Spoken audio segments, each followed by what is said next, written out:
Well, Charlie and Lorraine.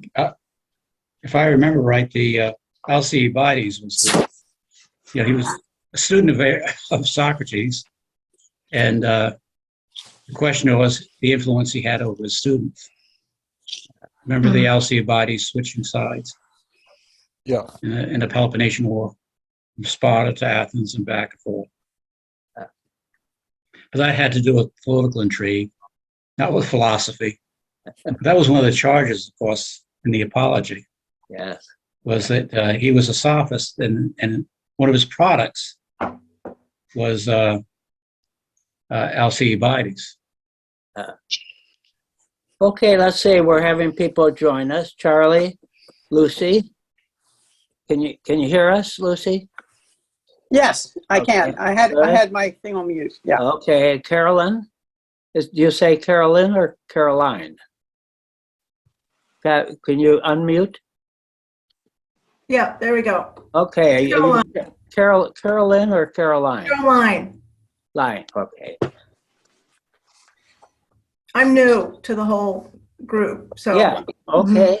Okay. Well, that's what we're here to invite you to Mhm. really make this first step. Thank you. And Emily,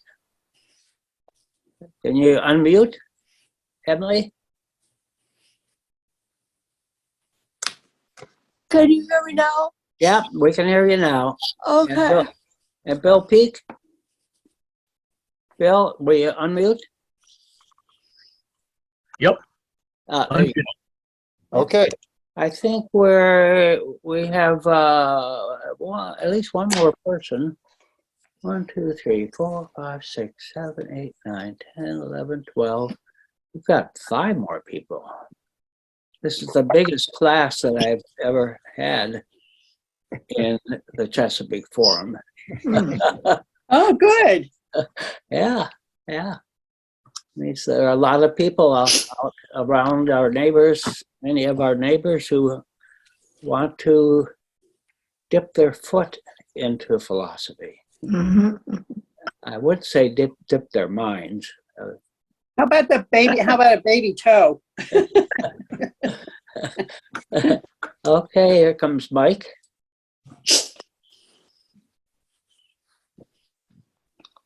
I'm using another computer, so my name is not Christine. It's My Ernie. name is Ernie. Ernie. I say Ernie. Is that fine? Yeah, that's great. So there's Michael about to come in, and Eva.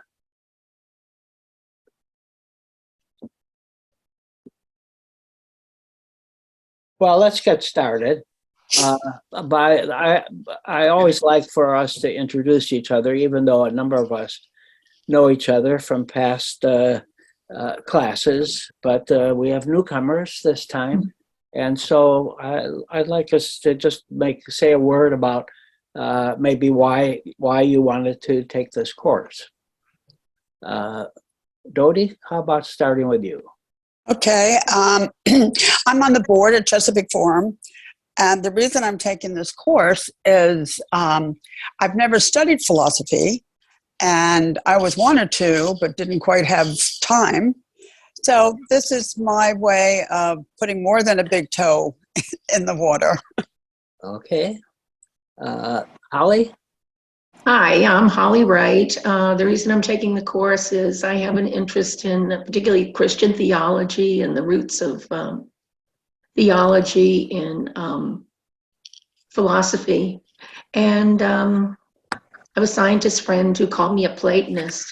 And so, and just to be, briefly, the idea of chairness rather than having another way of understanding what a chair is really appealed to me. So, Okay. Let's see, Lorraine. Yes. So I'm a very new old person to this idea. However, I'm probably here because I couldn't get into any of the trips already. They've already been taken. I'm not going to be good. But we're going to Greece later today.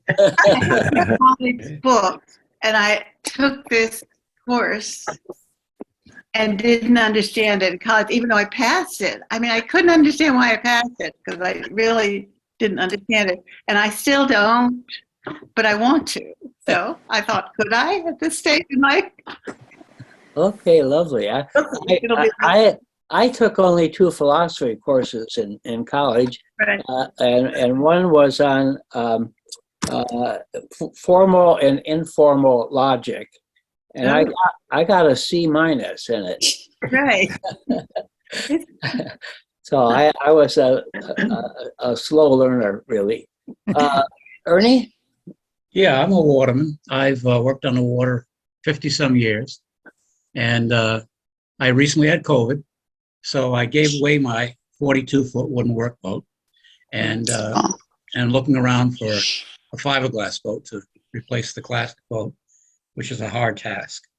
But so this is a way of reconnecting. When I was in my youth, I really enjoyed the Greek classics and Roman classics, and somewhere along the line I lost faith in them and gave away all my books. So I'm kind of returning to all this stuff after an absence of several decades. Okay, That's good. about it. Lucy? Oh, hi. I am new to this, and I've always I've always been interested in philosophy and never did much around that. Way back in the 70s, I guess I took a class or two, and it was hard. And this is hard stuff to think about.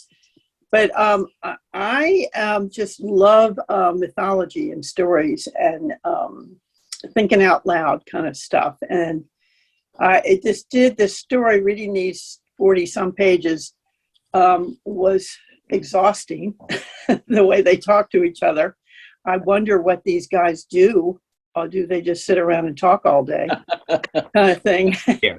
And Right. think I'm also really interested in who taught them. And I actually have studied a little bit about that through Greek mythology. And I think you can correct me, but I think women are who taught these men to think this way. And so that piques my curiosity too. And in light of everything going on today, now, I love finding out about this virtue thing. Okay, good. Yes. Caroline? Oh, hi. I signed up for the course because I have a curious mind and I love learning. And I'm always taking a class. And this is my first introduction to Chesapeake Forum, and I'm moving to the Eastern Shore over the summer. Oh, It's all new, except that I really love to learn, and I am really excited about the course. And like you, Lucy, I really had to, it took some digging to get through the material. I haven't had a philosophy class since college, which was a long time ago. But Okay, fun, interesting, really super interesting. good. Charlie? Hi, can you hear me? Yes. Okay, good. Well, I'm taking the course because Forrest is my dear friend, but also I'm interested in learning about Plato, which I studiously avoided in college. I had a philosophy requirement and signed up for the history of philosophy and took 2 lectures and switched to the philosophy of history, which was much more interesting to me. But I'm in the faculty of and a student in the Chesapeake Forum for back to when it was at the Maritime Museum. I'm a big enthusiast of it and all its programs, and I'm happy to see both old friends on this call as well as new people. And the issue of virtue is of keen interest to me because it was used by the founding fathers, and I've taught a course on the Federalist Papers, and it's used throughout it by Publius, and I think it's instructive. Obviously, they read Plato and knew it much better than most of us ever will. but they incorporate it into their, not just their daily lives, but into their political forward thinking. So I'm curious to see its foundations better. Okay. Emily, you look like you're well situated now. I'm here. Okay, I have some problems, so I have to lie down. sure. But Socrates was supposed to be the greatest teacher in Greek history. And being married to a teacher, I want to find out about Socrates to compare him to John. And I've never had a philosophy course before, so I'm new to all of this. I like Greek history, though. Okay, lovely.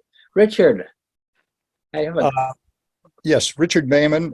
I'm in Portland, Maine at the moment, but we're leaving, unfortunately, in a few days for Slovenia and, well, not unfortunately, Slovenia, Croatia, and Greece.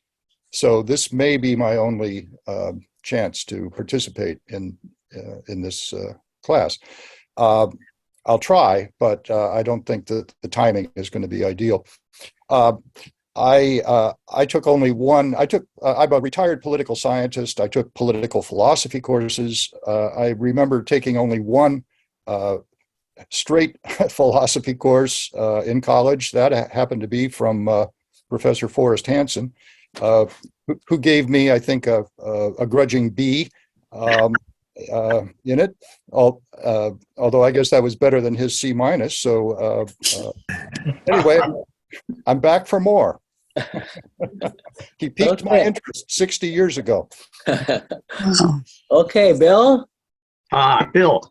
I'm Bill Peak, and I'm pouring tea. There. I'm Bill Peak, and I took, in my memory, 2 philosophy courses in college.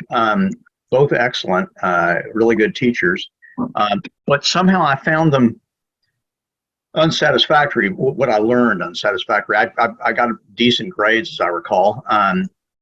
But I took philosophy courses thinking I was going to learn about philosophies, a way of looking at the world. And the courses that I took, we read Plato, and this is a good example of it. It always seems so basic. I mean, we're trying to figure out the definition of a word, the meaning of a word, that we never really got to any grand world philosophy, which is where I was headed. And so I've always been intrigued by that, and I would like to know more. And so and Forrest is brilliant. I love taking his courses, so I'm looking forward. Forrest, you're going to have to teach me everything because I'm an idiot. No, you'll see how Socrates does it and what it means to teach somebody. Mike?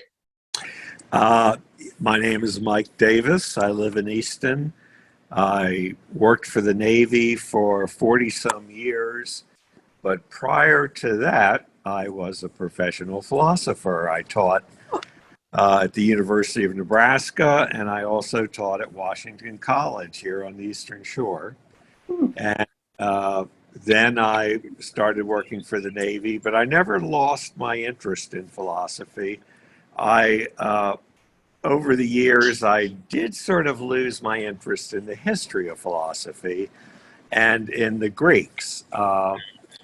So I got more interested in modern philosophy, and then I found out about Forrest's class, and I've taken, I don't know, 4 of them. Anyway, they're great. So as long as Forrest is willing to teach anything, I'll be taking the classes. Oh, that's sweet. So I'm here because I enjoy these classes and I enjoy philosophy. Okay, Lee? We can't hear you. Lee, you got to unmute.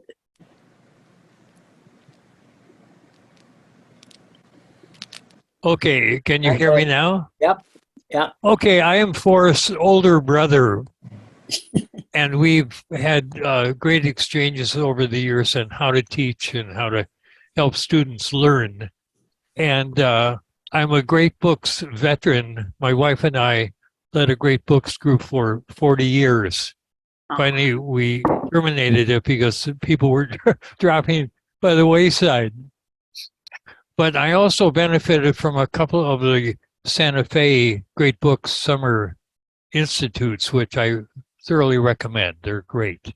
So I'm glad to see my brother in action. I've never seen him teach, but this is my first chance, and I look forward to learning from him. Well, you were in one other class. Yes, Have right. you But forgotten? Have you forgotten? He was, yeah. no, I Yeah. just I want to give you the benefit of a doubt for us. Another chance. Yeah, another. Okay. Well, so that's our team here. And do you want to ask any questions of each other before we begin? Okay.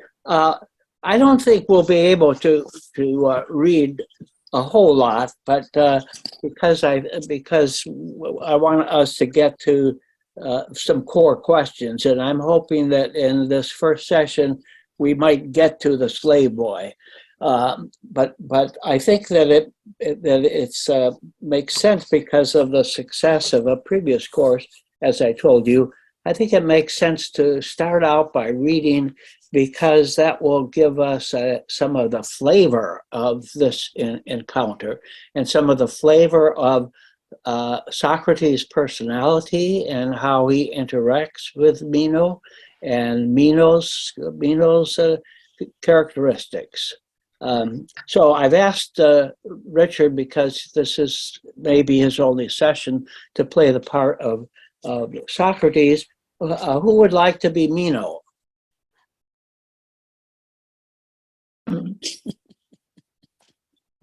Well, I will just wait until somebody. I'll be Meno. Was that Mike? No, it's me. Bill. Oh, Bill. Sorry. Your voice got deeper there. Yeah, I'm still hoping that it'll change completely, you know. Okay, so we have our Meno, and then we have a very minor part for the slave boy. I'll do the slave boy. Okay, Oh, Ollie will be the slave boy. And okay. then later on, Anitis, but he's not in this first part. So, Meno, will you get us started? Okay, we're beginning at the beginning. Yep. Appropriate. Can you tell me, Socrates, can virtue be taught? Or is it not teachable but the result of practice? Or is it neither of these, but men possess it by nature or in some other way?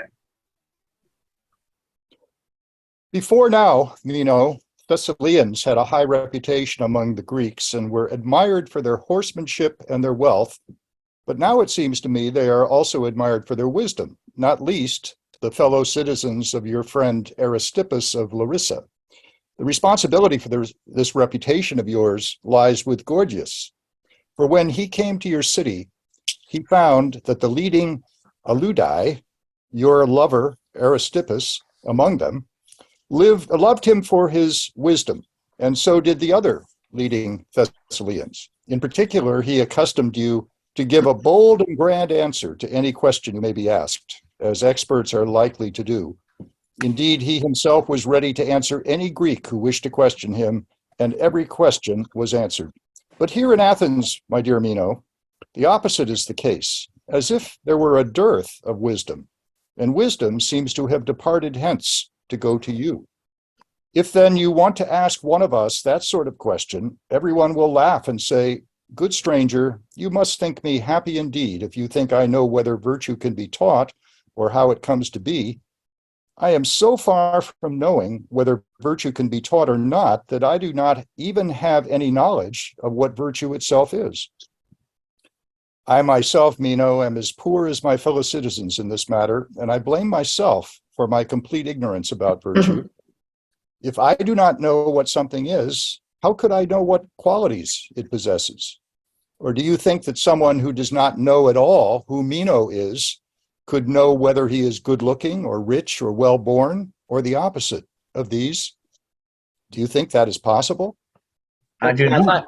I'd like to interject. This is a typical ploy of Socrates. He always says that he does not know, and so he raises the questions to people that he encounters, some of whom he probably did really encounter, and some who Plato makes up as an encounter, though with always with real people. So this is what Socrates says, and when questioned whether he claims to be wise, he says that somebody went to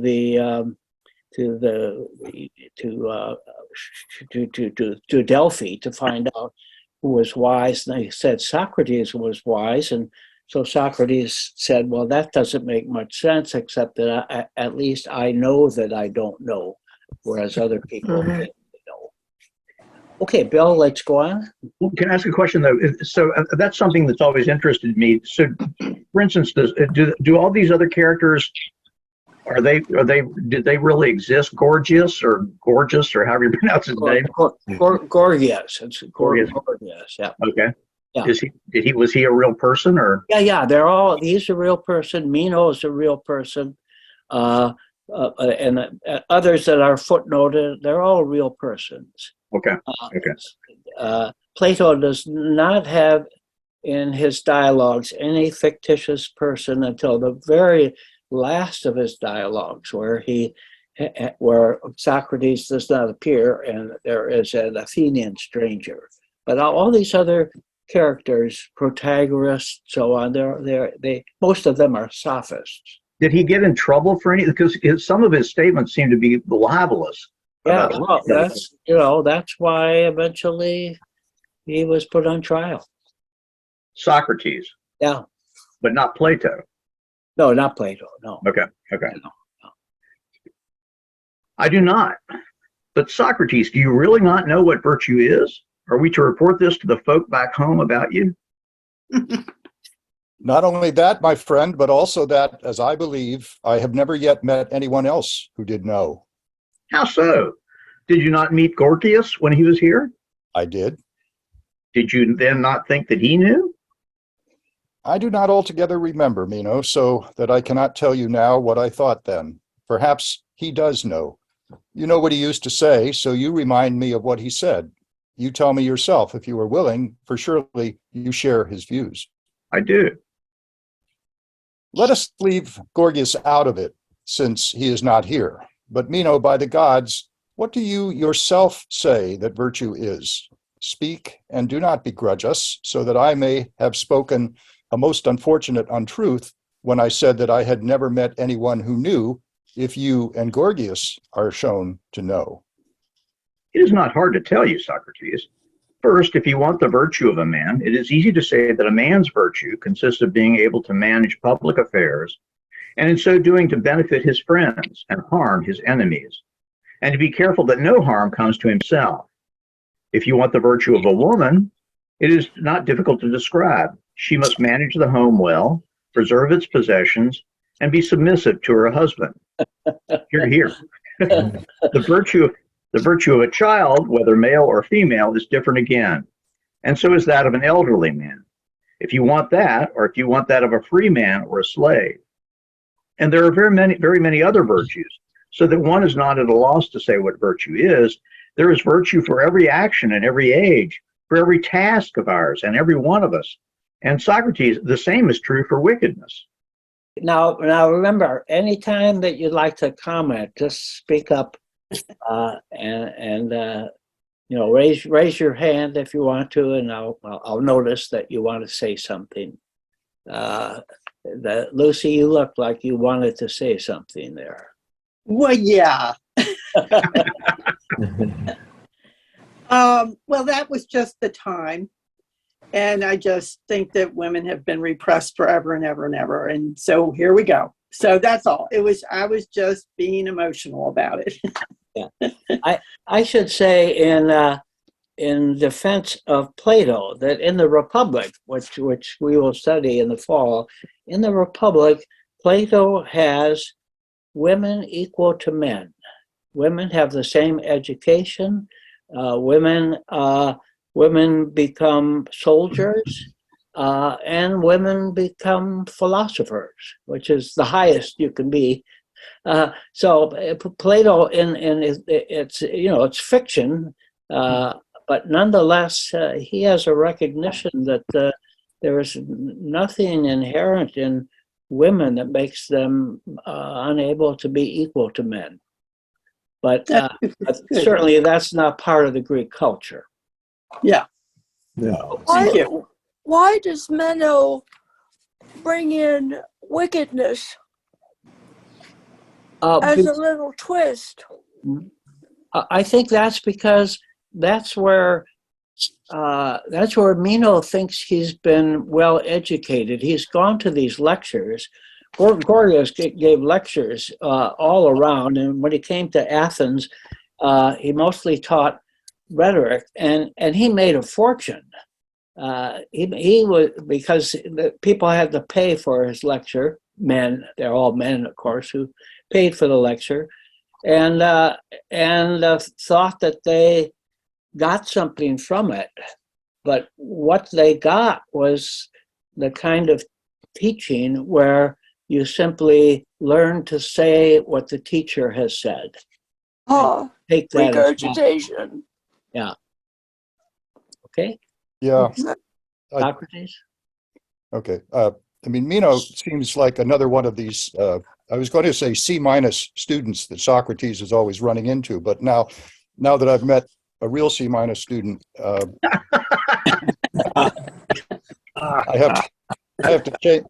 have to amend that thought. Okay.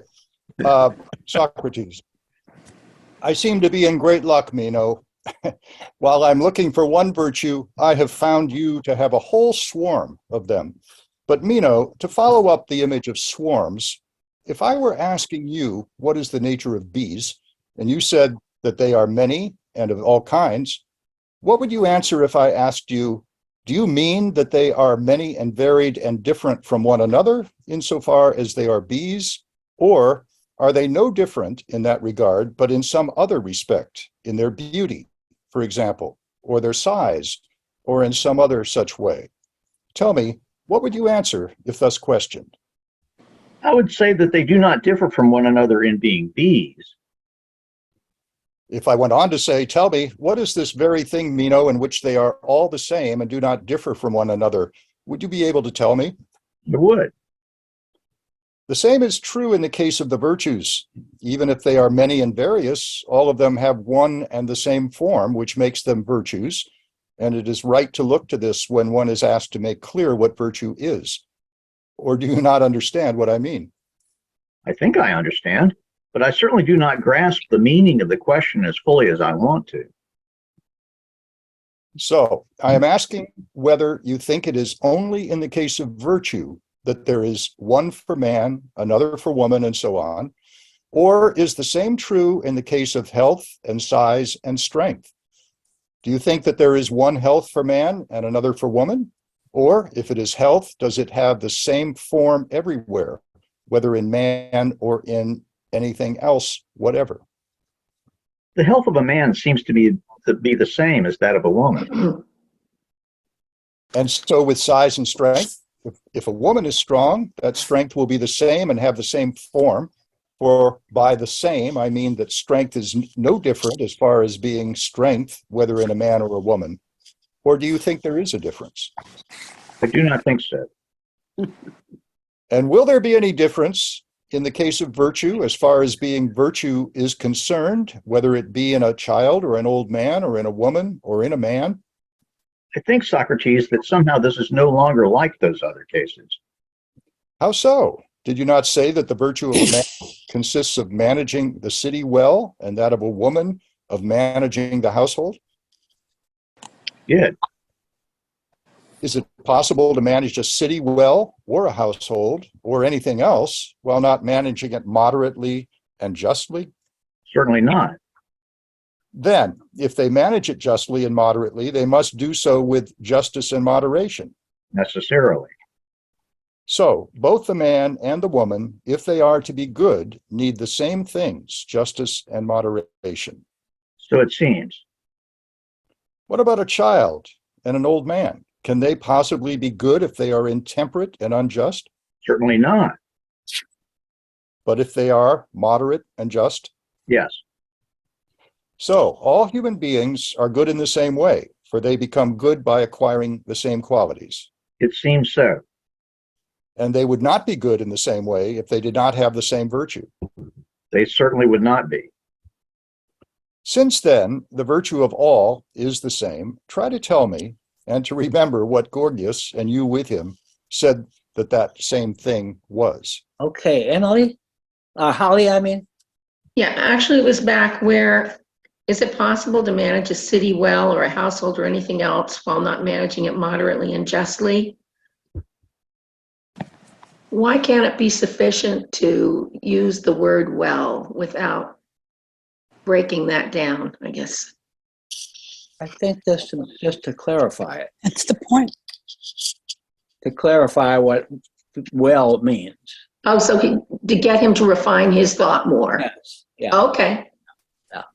Got Yeah, it. and do you understand now where the question is going? Looking for this one thing? Oh, sure. Okay. Any questions about that? Looking for this one thing, Mike? Yeah, Well, you know, that discussion is very relevant today because this, and Hollywood, I'm sure knows about this, about the value of relativism in virtue, whether there's a universal truths of virtues, so on and so forth. Mm-hmm. And late Pope Benedict had written many treatises on that. Okay. And, you know, that's a kind of a discussion now, especially you. when it goes to Dominican thought. Mike? Thank you. I was just going to make an observation that the idea of moderation carries all the way through into Aristotle's ethics. So moderation for Greeks was a very important concept.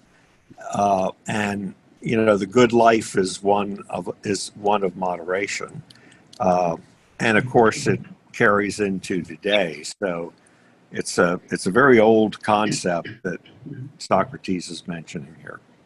And we'll see that Meno himself, when he lists the virtues a little bit further on, moderation is one that he recognizes. As Mike says, very Greek, Yeah, the wheel of widespread fortune. concept. They're spinning the wheel of fortune. Okay. All right, Socrates, are you next? I think. Okay. Well, I think Meno. Oh yeah. Yeah. Next line, actually. Trying to steal my lines there, first. What else but to be able to rule over people? If you are seeking one description to fit them all.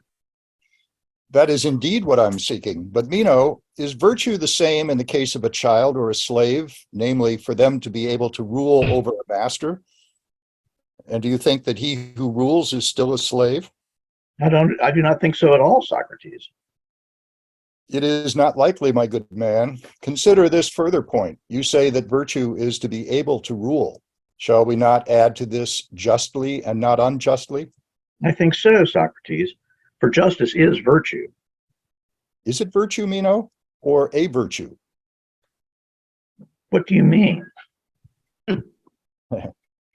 As with anything else. For example, if you wish, take roundness, about which I would say that it is a shape, but not simply that it is shape.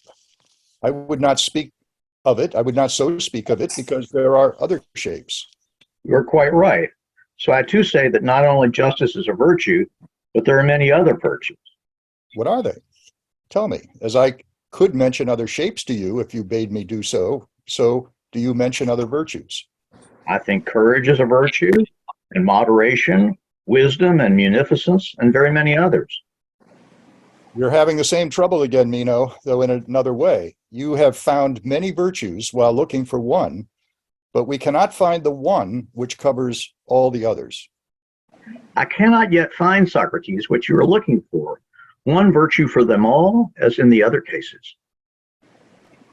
That is likely, but I am eager, if I can, that we should make progress, for you understand that the same applies to everything. If someone asked you what shape I mentioned just now, or what I mentioned just now, what is shape, Meno? And you told him that it was roundness. And if then he said to you what I did, is roundness shape or a shape, you would surely tell him that it is a shape. I certainly would. That would be because there are other shapes. Yes, And if he asked you further what they were, would you tell him? I would.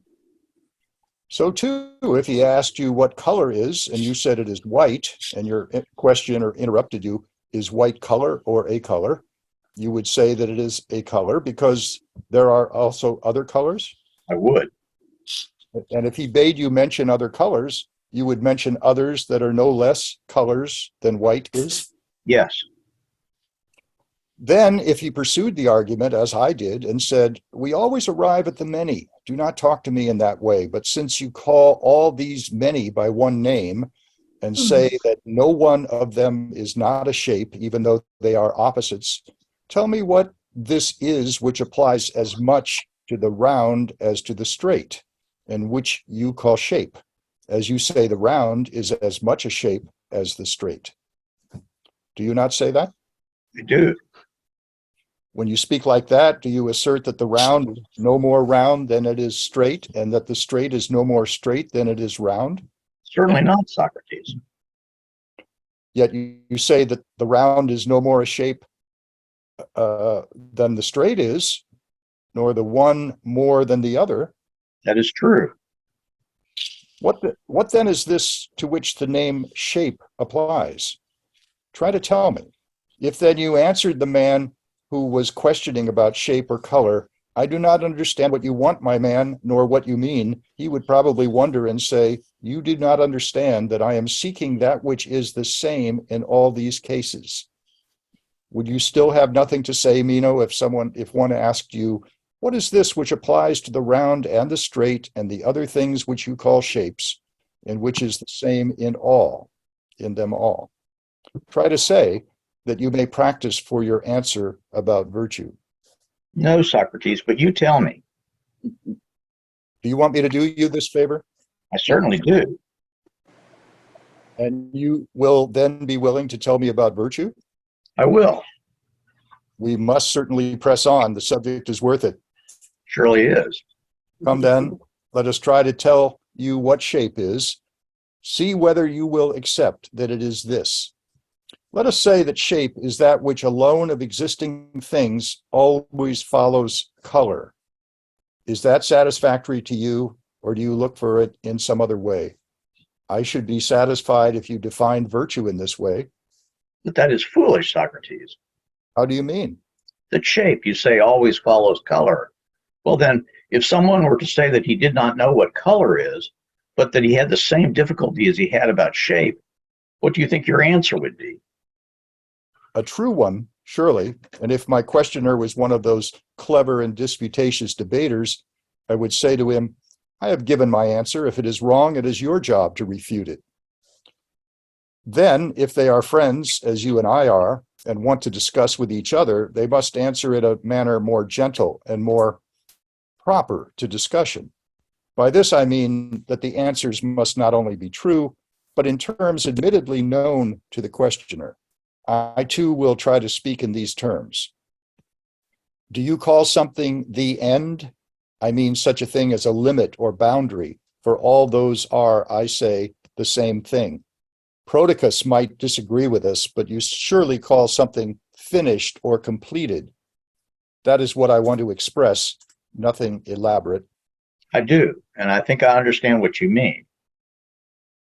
Further, you call something a plane and something else a solid, as in geometry. I do. From this, you may understand what I mean by shape. For I say this of every shape, that a shape is that which limits a solid. In a word, a shape is the limit of a solid. And what do you say color is, Socrates? You are outrageous, Meno. You bother an old man to answer questions, but you yourself are not willing to recall and to tell me what Gorgias says that virtue is. After you have answered this, Socrates, I will tell you. Even someone who was blindfolded would know from your conversation that you are handsome and still have lovers, Why so?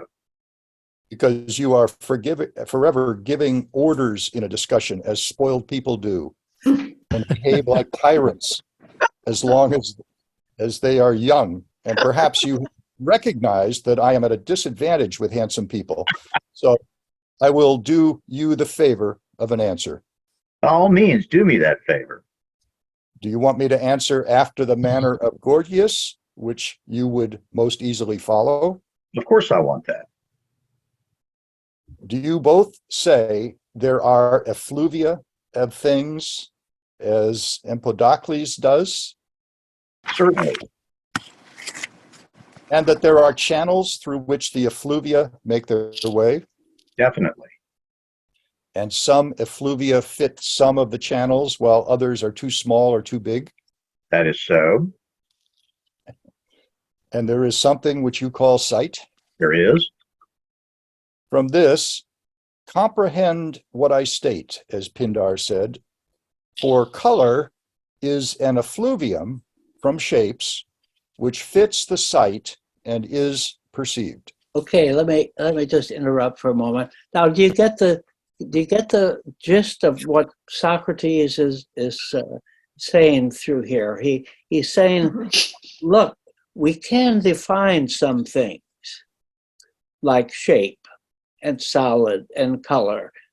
So this is not a fruitless kind of question that we ask, what the meaning of some general term like that. So he's giving different examples of how we can arrive at good definitions, and then he wants us to transfer that sort of ability to defining virtue.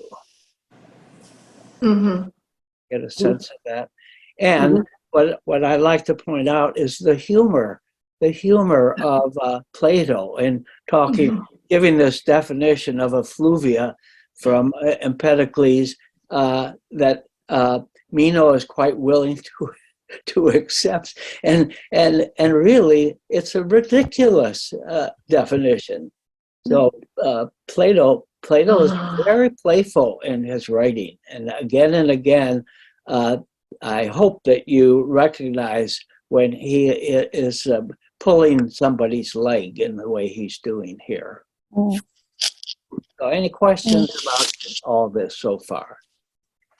You know, when you said that, I have a memory, and I'm at my age, I have these memories. I have no idea where they came from, but I thought I remembered somewhere there at one point in time, there was a belief in effluvia that the way we perceive things was that they gave off some sort of essence, which went into our eyes, and that was firmly held belief for some time before someone pointed out that if that were the case, when you turn the lights off, you should still be able to see things. Am I wrong about that? Am I? No, you're quite right. You're quite right. I can't remember the reference, but and I don't remember it as being part of Empedocles, but there you are. But you are quite right. Okay. Yeah. Well, it had to happen sometime. Anyhow, you talked about the humor. I had to smile at that because it made me remember some things. Back either, which is hard for me to remember anything at my age. But anyhow, neither in the Phaedo or the Credo, Socrates tells his executioner, "Oops, I almost spilled the poison hemlock." And remember, he almost spills the drink, and it's kind of like a joke because it's meant to kill him, not to. Right. But that was a humor right up to the last of Socrates. Or where that came from, probably. Yeah. Okay, I think that, I want to just get to note that, because I really would like us to get to the slave boy example, that the questioning goes on as you've read, and finally Meno has to confess that he doesn't know. He's challenged with every definition. Every definition tends to include the term being defined. In talking about virtue, it's got to include justice or or whatever. Anyway, he gets to a point then finally where he says, I don't know. And for Socrates and Plato, for Socrates, that's the beginning of learning. When you can say, I don't know, then you are ready to learn something. Or at least recollect. Well, that's what we're going to find out what learning means. So let's skip ahead to the section where the slave boy comes in.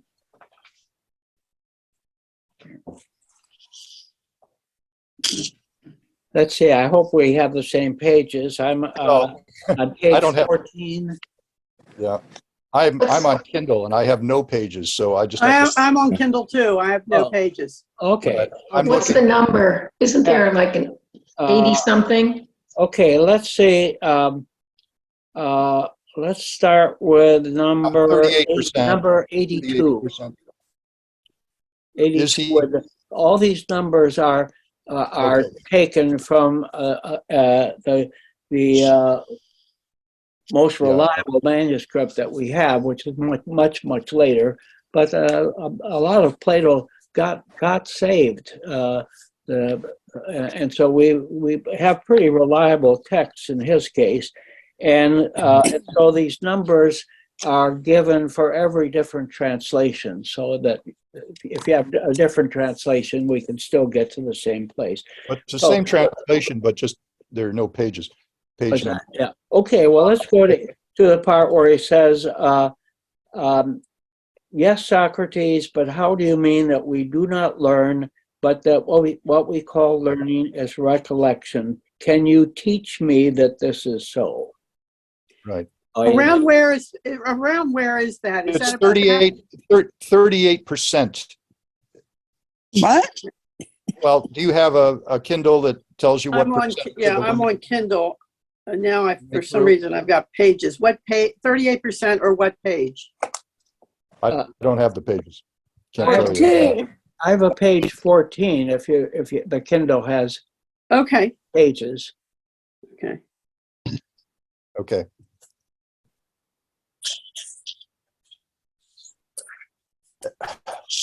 Well, All right. As I said just now, Meno, you are a rascal. You now ask me if I can teach you when I say there is no teaching but recollection, in order to show me up at once as contradicting myself. No, by Zeus, Socrates. That was not my intention when I spoke, but just a habit. If you can somehow show me that things are as you say, please do so. It is not easy, but I am nevertheless willing to do my best for your sake. Call one of these many attendants of yours, whichever you like, and that I may prove it to you in his case. Certainly. You there, come forward. Is he a Greek? Does he speak Greek? Very much so. He was born in my household. Pay attention then, whether you think he is recollecting or learning from me. I will pay attention. Tell me now, boy, you know that a square figure is like this? Ollie? I do. Slave boy. A square, then, is a figure in which all these four sides are equal, Yes, indeed. and it also has these lines through the middle equal. Yes, And such a figure could be larger or smaller. certainly. If then this side were 2 feet and this other side 2 feet, how many feet would the whole be? Consider it this way. If it were 2 feet this way and only 1 foot that way, the figure would be once 2 feet. Yes, But if it is 2 feet also that way, it surely would be twice 2 feet. yes. How many feet is twice 2 feet? Work it out and tell me. 4, Socrates. Now, we could have another figure twice the size of this one with the four sides equal like this one. Yes. How many feet will that be? 8. Come now, try to tell me how long each side of this will be. The side of this is 2 feet. What about each side of the one which is its double? Obviously, Socrates, it will be twice the length. You see, that I am not teaching the boy anything, but all I do is question him. And now he thinks he knows the length of the line on which an 8-foot figure is based. Do you agree? I do. And does he know? Certainly not. He thinks it is a line twice the length. Yes. Watch him now recollecting things in order as one must recollect. Tell me, boy, do you say that a figure double the size is based on a line double the length? I do.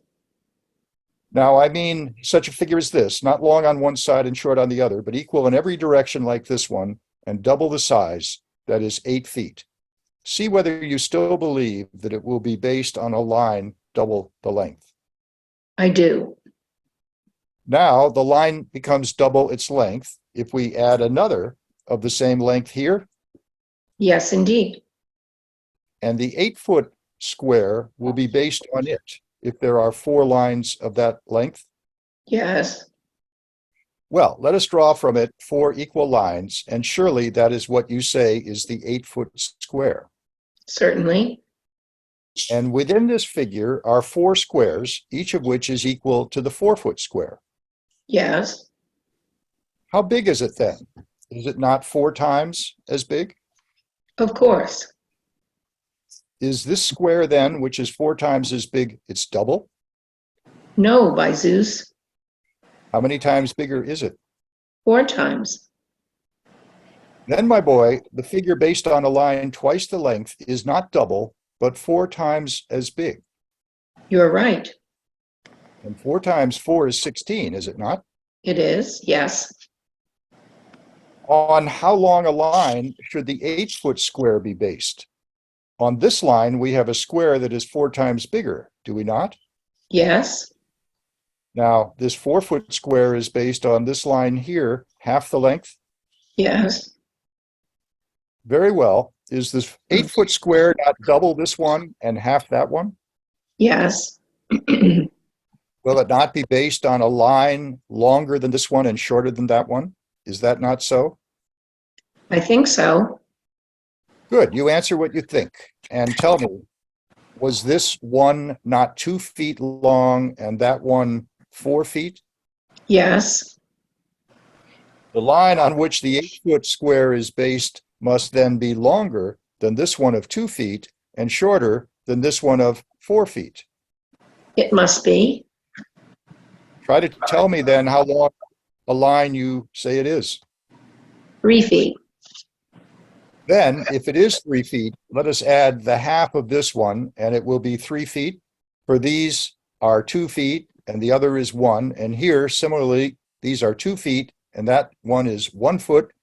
And so the figure you mentioned comes to be? Yes. Now, if it is 3 feet this way and 3 feet that way, will the whole figure be 3 times 3 feet? So it seems. How much is 3 times 3 feet? 9 feet. And the double square was to be how many feet? 8.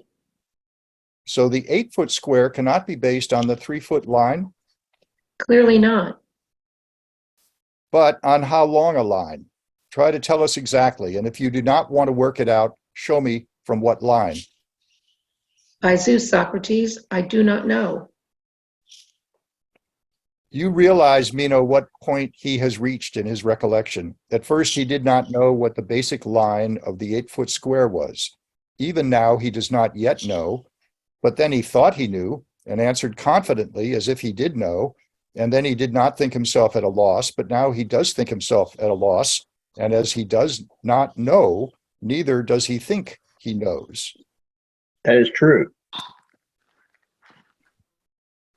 So he is now in a better position with regard to the matter he does not know.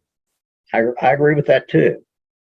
Okay, can we interrupt here and see if you have followed this math, this little exercise in geometry? No. I will confess that I have not. Okay. All right.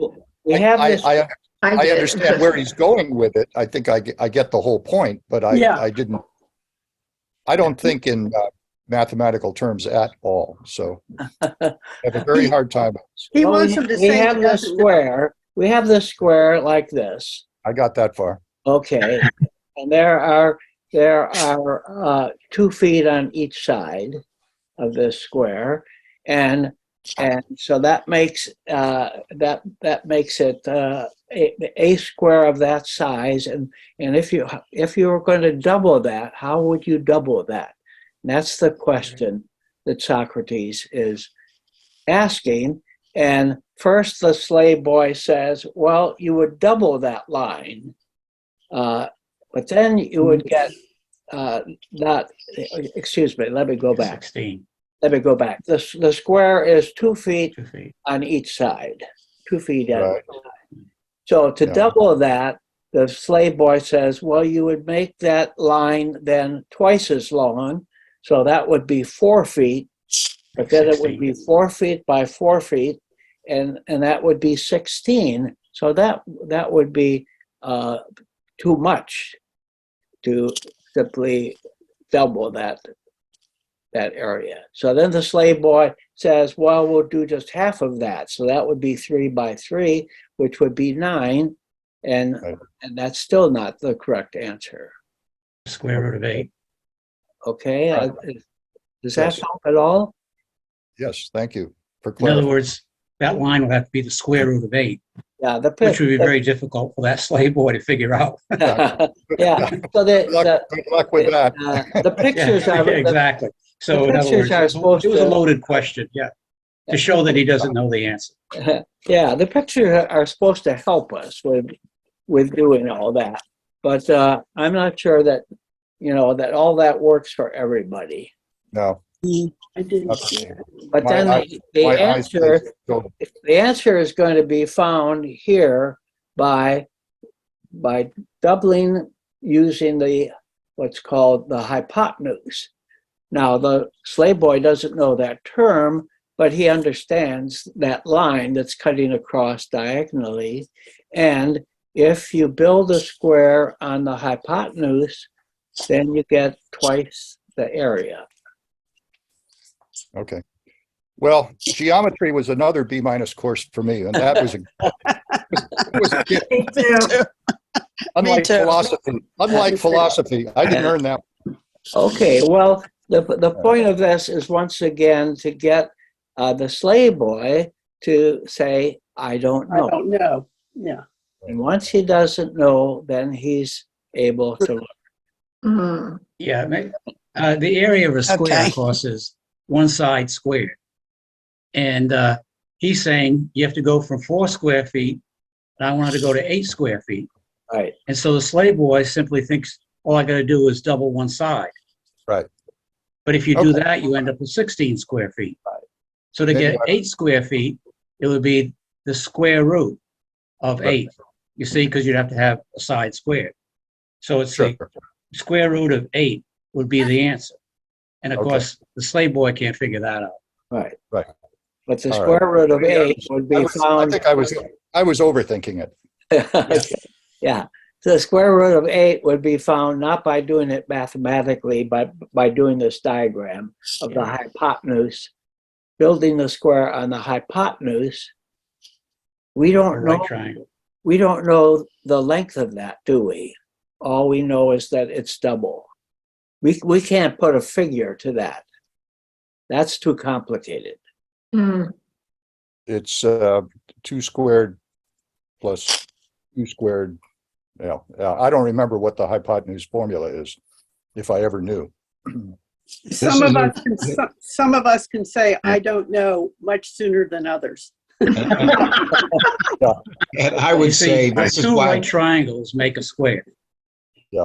Okay. See, that's All right. and that's what he's, yeah, 2, I get and the bigger. that hypotenuse on the right triangle. Charlie? Can you hear A me? squared plus B squared equals C squared. That's it. Yeah. That Well, rings- there's something that in rings here a for bell. everyone. I do recollect that. Some of the 2 sides or something. Charlie? What? Yeah, I was going to say this whole mathematical Square root of the 2 example- sides. Can you hear me? Yeah. This is why I switched out of philosophy. This mathematical example, which Socrates is trying to demonstrate through use with the boy, seems like a digression of not worth my time, and I get frustrated with it. And while I followed it, I don't know how the figure 3 even entered into the mathematical equation, and so I tune out, and I want to read on further to figure out where I think I know where he's trying to get at, but I'm finding his example a displeasing diversion, which is not helpful to me. Well, I would, in talking about, I know I'm going to use a philosophical term here, a priori knowledge. And that means that you have knowledge before experience. So it's always been held that mathematics, we don't experience mathematics because there's not a 1 and a 2 that we hold in our hands and juggle around, but we know 1 + 2 = 3. So for many years it was felt that mathematics was kind of only in your mind. It's not in experience. And I think what Plato's trying to do here is say, well, this kind of thing that is only in your mind cannot be learned by experience. So it was there in your soul through your multiple lives, and virtue is the same kind of knowledge. It's in your mind and not really in the world, and so it can't be taught. It's just presented to you, he says later, by the gods. I don't know if I'm helped here or not, but there is a long history in philosophy of the link between what mathematical knowledge is compared to the kind of knowledge we feel when we say the sun comes up. Let me give an example which might be helpful. If we laid out a bunch of pennies and dimes and quarters on a table, and I asked, "Are they circular?" and you would say yes, and then I would ask, "Are they a perfect circle?"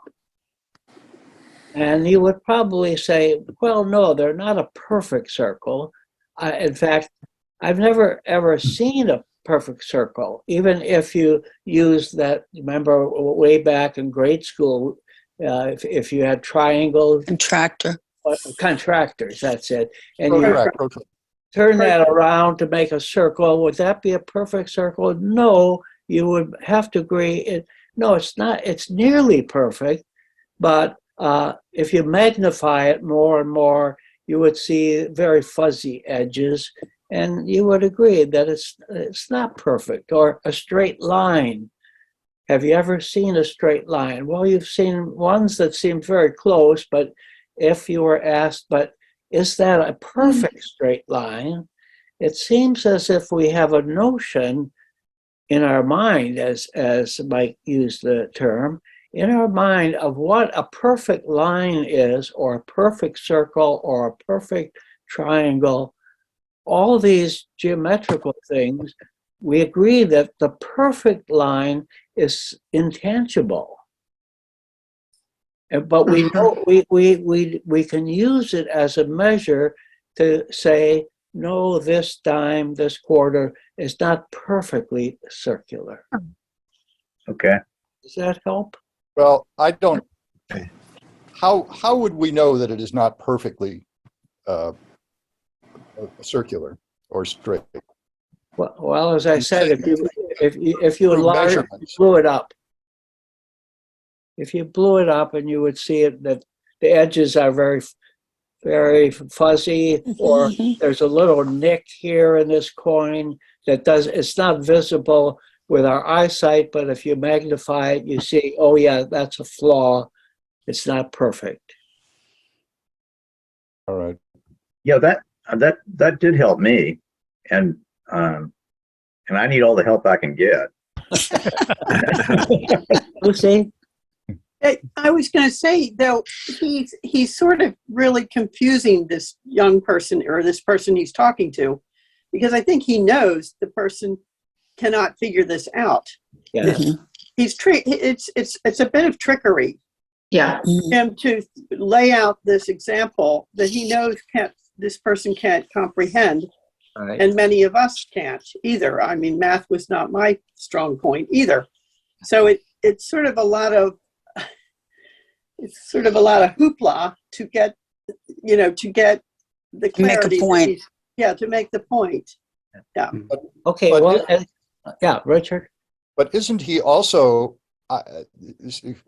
where I find this confusing is that I thought that he called in the slave boy for a different purpose, which was to show that an essentially uneducated slave can figure something out based upon not being told, but simply being questioned. Exactly. And to a point that is true. That up to a point that is true, but there is a point beyond which he doesn't have the tools to answer the questions. Lovely. And that's where Yeah. I guess that's where ignorance begins, and that's where knowledge begins. And But the slave boy, once Socrates draws these diagrams and puts in the hypotenuse, and then it becomes very obvious that the square built on the hypotenuse is double. So the slave boy sees that and says, "Oh yes, that's correct." So, Okay. and he hasn't been told anything. As he's not echoing something that Gorgias has said. He's figured that out. As Lucy, correctly says that Socrates has led the way with his questions to get him to see that. Mhm. But he sees it himself then finally. But could it also be that you don't have to be smart to have virtue? Well, we don't know that yet. We don't know that yet. Just a question mark. Now, Socrates says at the end of this experiment, we can't say that the slave boy now knows how to double the area of a square. We can't say that he now knows that. He now can give the correct answer, but Socrates says, if he does this again and again and again, the way we learn multiplication tables, it will then be knowledge. It'll just come as second nature. The way, as I said, when you start out learning how to do algebra, at first it's kind of hard for a lot of people to do. Some people it's relatively easy. But with practice and practice and practice, pretty soon it becomes easy to do. I never got to that point. Okay. But There is a connect. It reminds me of the connection between mathematics and philosophy. Pythagoras, of course, was a famous philosopher. Pythagorean, the Rick Burning in some of the novels, like George Meredith's novels. But Pythagoreanism it still is practiced by a few people anyhow, and Euclid and so on. So it's kind of a reminder of all that. I've forgotten all that. But, interesting. It reminds me, I'm around a lot of young watermen. Of course, I'm almost 80 years old. And I hear this refrain all the time. It reminds me of the slave boy. They'll say, well, I don't believe in any universals. There's no such thing as universal truth. And my response always is that universal? Mhm. You see what I'm saying? Right. In other words, they'll say, That's I the don't only believe in absolute universals. That's the only truth. Universal truth. Yeah, the only truth is All no truth is relative. There are no truths, right? In other words, all truth is relative, or virtue is relative. And then I say to them, is that universal? Right. Holly, did you want to say something there? No, I was just throwing in remarks. Okay. Do you remember from your days past the Pythagorean theorem? Mhm. Triangles? What is it? Remember? A squared. Yeah, a squared plus b squared Plus b squared equals. Right. What's that? The sum of the squares of the two sides are equal to the hypotenuse. Okay. A squared plus b squared equals c squared. So that's the sort of thing that you learn in geometry, and you learn it as a truth. You know, Yeah. there's no triangle that you can think of that doesn't fit that formula. And you're right, triangle. So it's a kind of eternal truth, and an eternal truth seems to be not one which you learn empirically. That is, you don't learn it through looking at things. You learn it in this funny field of mathematics, which has these abstract truths That are not relative. that are not relative. Right. And I that's suppose true. some people are drawn to that Very more than correct. others. What's that? I said, I suppose some people are drawn to that more than others. Yes. Quite aside from the idea of having a facility, which some people have and some don't, for thinking that way. Mhm. The larger picture of absolute truth is going to be more appealing, I would say, to some people than to others. You know, the idea that you can. Even the eternal truths of triangles. Well, I don't find that a very profound truth myself. I don't. There's nothing. That's not news I can use. You know, I can accept it. I can accept it as a truth, but then I say, but so what? It's not a truth that means anything in my life. But I could be, that could be a short-sighted view. You know, if I were you know, trying to get from here to, you know, if I, you know, remember they used to talk about triangulating, you know, I used to hear this as a political scientist. Well, Bill Clinton's always talking about triangulating politics. And I never knew what the hell that meant. And I suppose if I paid more attention to the truth of geography, I would have understood what that was all about. But you know, it's like creating a third. You know, you have two data points, and from that you can, I guess, create a third. I'm not sure that's really triangulating. It certainly has nothing to do with Pythagoras, because we're not necessarily talking about right angles. But anyway, Mike? Yeah, I'm sorry about that. I just got. That's okay. I wish I had the link for this, but the BBC, who actually, it's amazing the shows they produce, did a 3-hour documentary about 2 years ago, taught by a woman mathematician, and the whole documentary was, is mathematics in the world or only in our heads? And by the way, at the end of it, she did not know, so it's very tragic.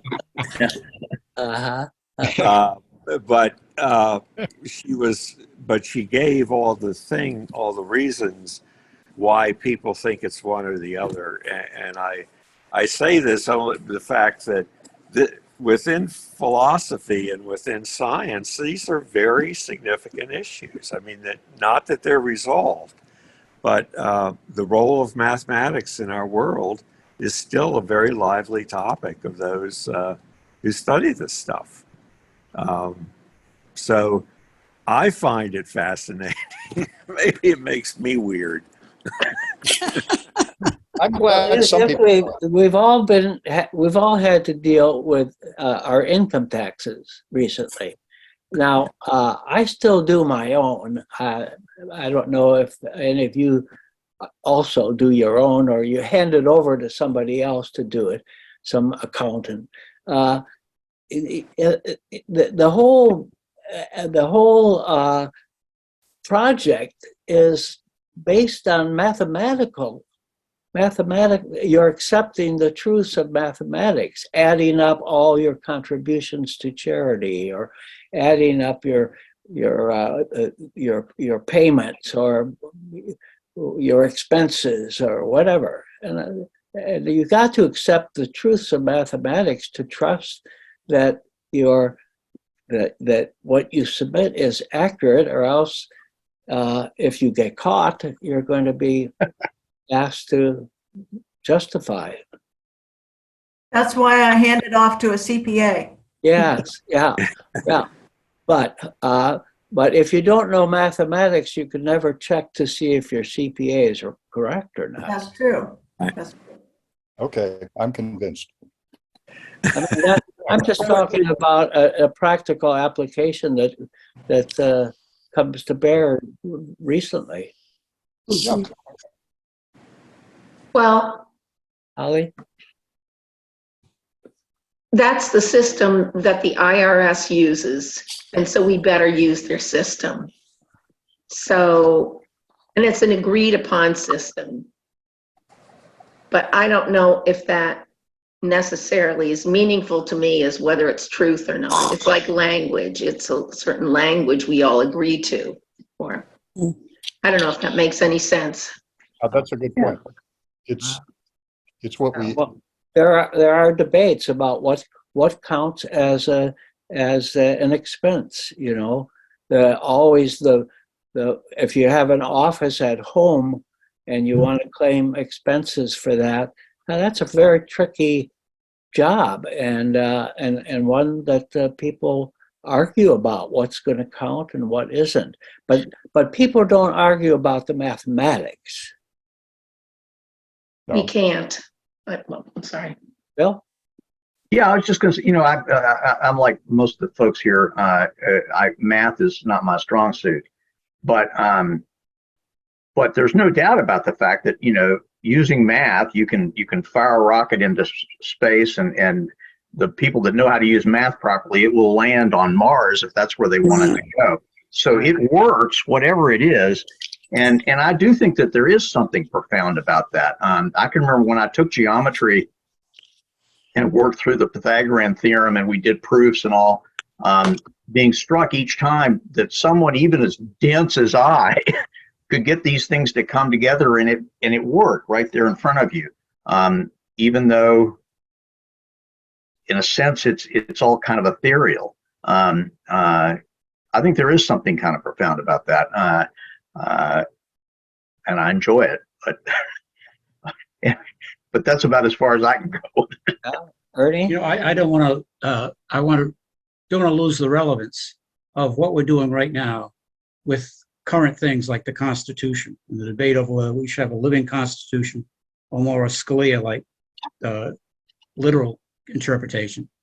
And someone mentioned, and that really brought back memories, that Madison during that summer in 1787, sitting up there front and center in Philadelphia, he made several references to some of this Greek philosophy.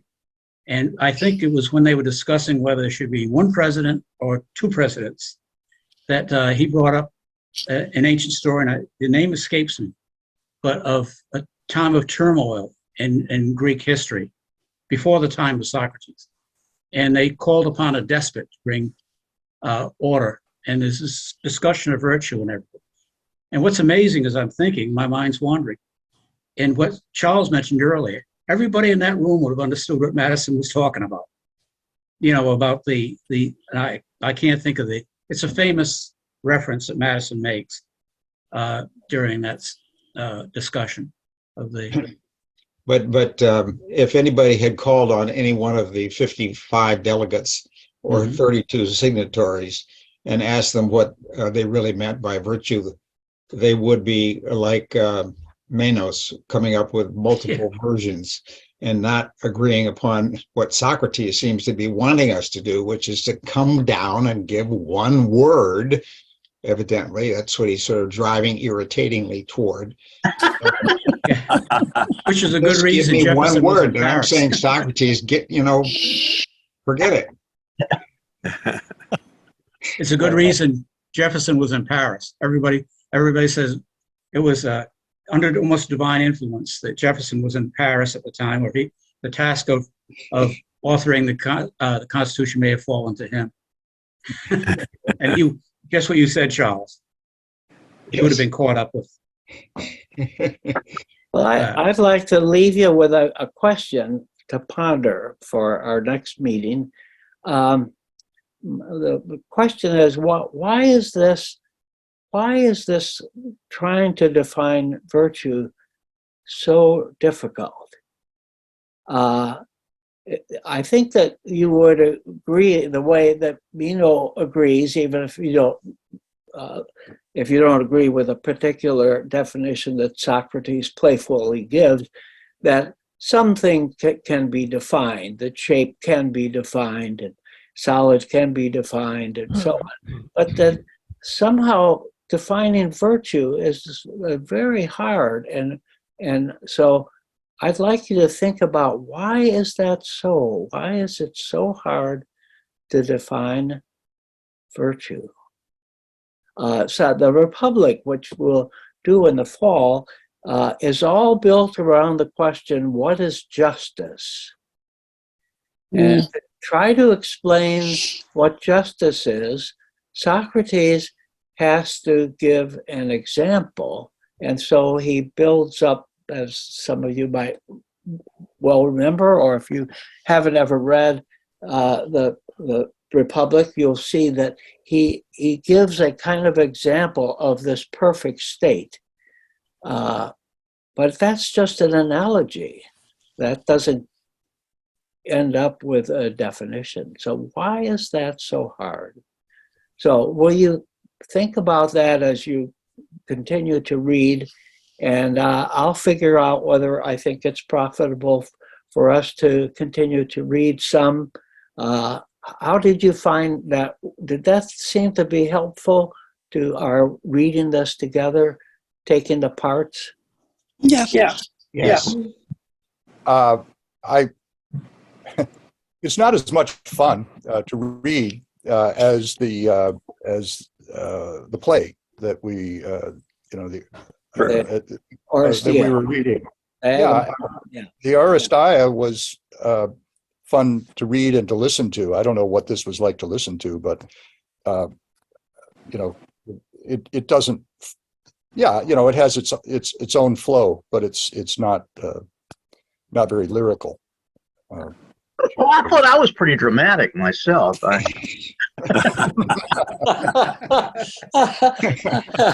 did my best.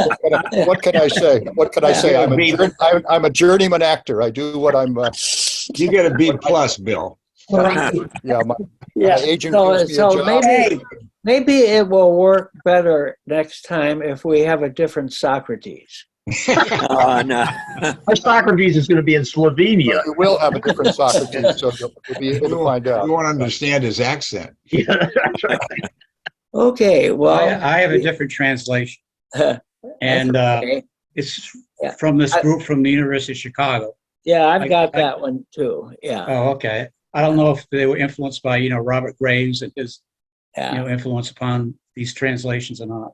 Yeah, it's not a whole lot different. Although one of the translations insists on translating arete not as virtue but as excellence, and that gives a whole different flavor to the thing. So I'm sticking with the traditional virtue by Gruber. Can I make a suggestion? Yes.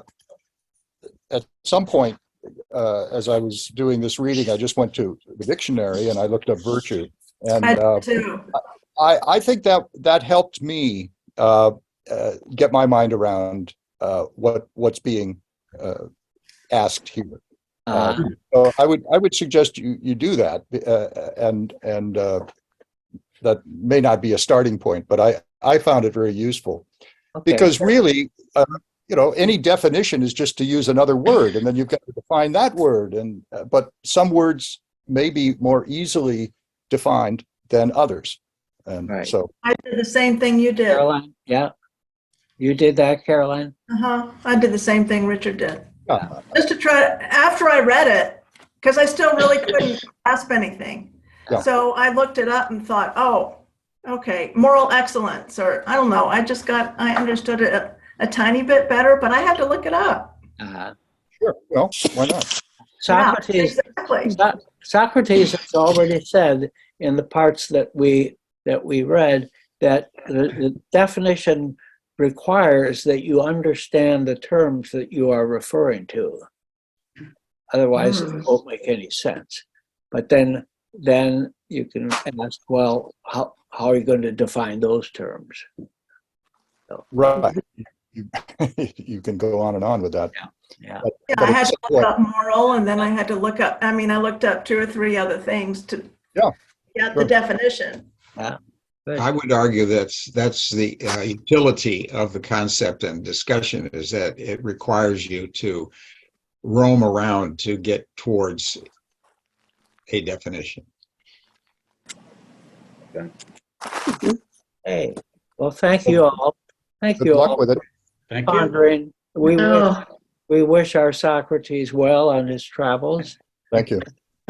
He's getting close to Greece, but not quite there. No, I'll be there. I'll be at the Oh, you will there be there. at the Oh.